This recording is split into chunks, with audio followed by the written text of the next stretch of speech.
Hi guys, so today I'm going to talk about CAR T cells.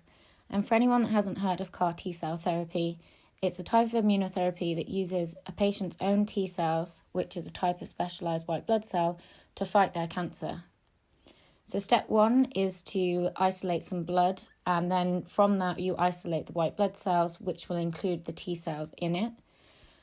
Next, the T cells are engineered in the lab to express a chimeric antigen receptor, or a CAR, on their surface that will recognise the specific cancer.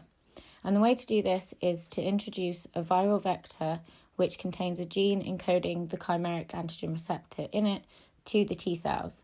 So then the cells that take up the viral vector will begin to express the gene, and as a result they start to express the CAR on their surface. So once the CAR T cells are made, they're then expanded to produce millions of CAR T cells, and then finally they get infused back into the patient. And because these T cells are now primed and ready to detect the patient's cancer, they begin to proliferate in the body and destroy the cancer cells. So to explain this in a bit more detail, CARs are synthetic molecules that don't naturally exist.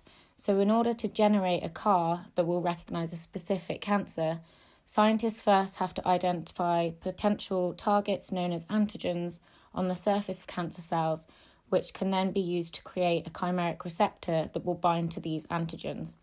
And this allows CARs to specifically bind to cancer cells and not healthy cells. So once the receptor does bind, components of the receptor inside the T cell provide signals that activate it and ultimately lead to the killing of the cancer cell. Now, the most well-developed CAR T cells are designed to target the antigen found on B cells called CD19.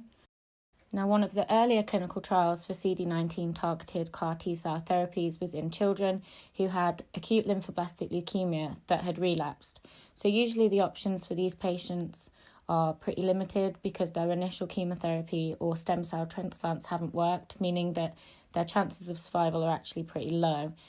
So in these initial CAR T cell trials, 27 out of 30 patients treated in the study responded so well that all signs of their cancer disappeared.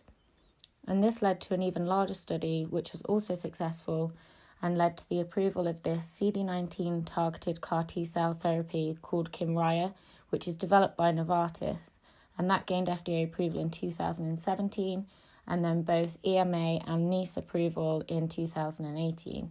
Meaning it's now used to treat all acute lymphoblastic leukemic patients in the US, Europe, and the UK. Now, as with all these therapies, there are some challenges, which I'm going to discuss with you in the next tutorial, so make sure you subscribe and keep an eye out for the next video. Thank you.